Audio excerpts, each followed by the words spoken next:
Texas A&M, I watched them on film beat Florida State, who's a good team. They went 5 with Michigan, who's ranked in the top 10. This is a good volleyball team. Now, I believe a couple things happened. They were playing on the road in an environment that's difficult to play in. Number 2, I thought we prepared very well for this team, and I thought this was one of the best blocking matches that we've had.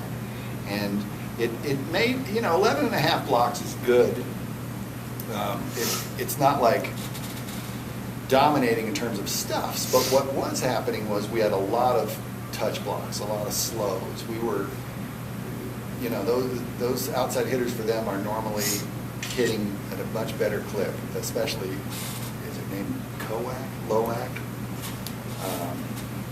For her to hit 0.31 on 32 swings, and then we were defending those balls and transitioning. And somebody made a note that Dree had more digs than Jamie, but that's because of all those soft blocks, and Dree's playing those balls up. And so, we won the transition game because we got better swings in those transition situations. In other words, whenever we serve at them, we slow a ball, we get a better swing. And it was really a well-played match from our perspective. We missed 2 serves the entire match. We hit below 14% total error. That's block and error combined.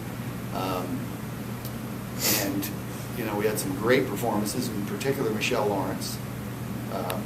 And I don't know, that's an athletic team in the SEC, and I thought physically we were better than them.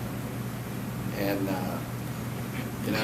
this team right here continues to amaze me in that, not that I know that there's talented players on this team, but the maturity with which they are playing right now, considering the experience level of this team, it's super impressive.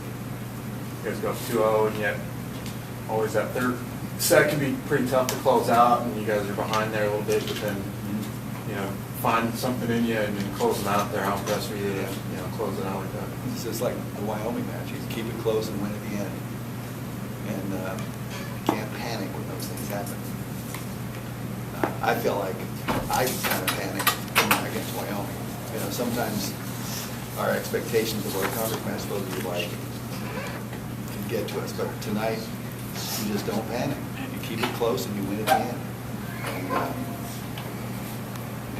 that's what these guys are doing. They're doing it in every close set they play. Second time in program history you guys finished non-conference play undefeated. For you guys, how have you enjoyed? Obviously, you enjoyed the wins, but have you liked how you played and the progress you've made over the first 10 games?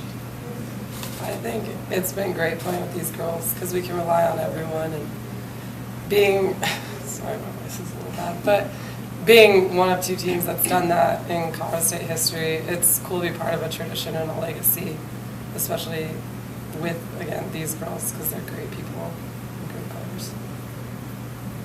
Samantha, can you just kind of elaborate on your defensive effort, like Tom was talking about? I think you guys had 9 of those blocks in the first set, just kind of setting the tone early. We were really centered in on their setter. We wanted to stop her early, and we did. It made them switch up their offense, which was great.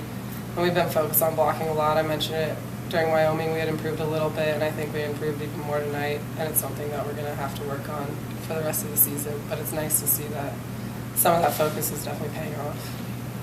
Yeah, she makes a good point there. And they're actually a starter down. One of their outside hitters is out. But our efforts early, they literally changed their lineup.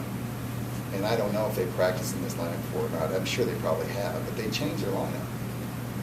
And normally you see that setter had 16 kills against Michigan. Tonight, what she had? 3, and more. She hit negative.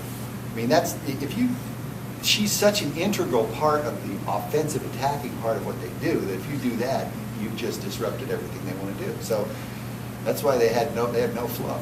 And this is, I'm sure that Texas A&M feels like, well, we played terrible here, but we had a part in that. And I'm telling you, it's as good a preparation job as I've seen in a long time.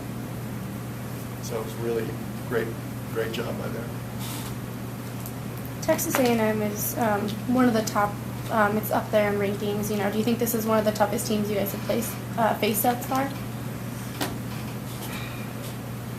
I guess, yeah. Yes. I would say them and Pepperdine are the two best teams we've played.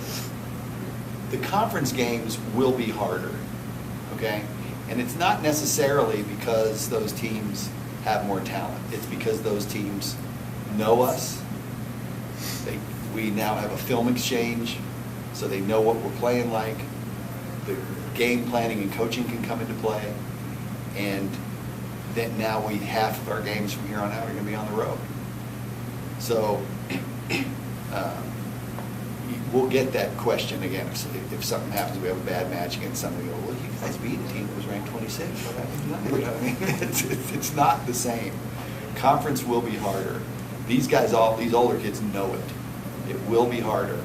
But we certainly have built a great foundation for what we want to do this season. And I am super impressed. Deidre, you guys haven't lost a set at home this year. Is that something you guys take pride in? I mean, there's 3,500 people here tonight. How much of a boost did you get from the crowd? We definitely take pride in not losing a game at home yet, but the crowd really helped us tonight. And like I was telling my team that this was the loudest cheering crowd we've had yet, and that really pumped us up on the court and helped us too.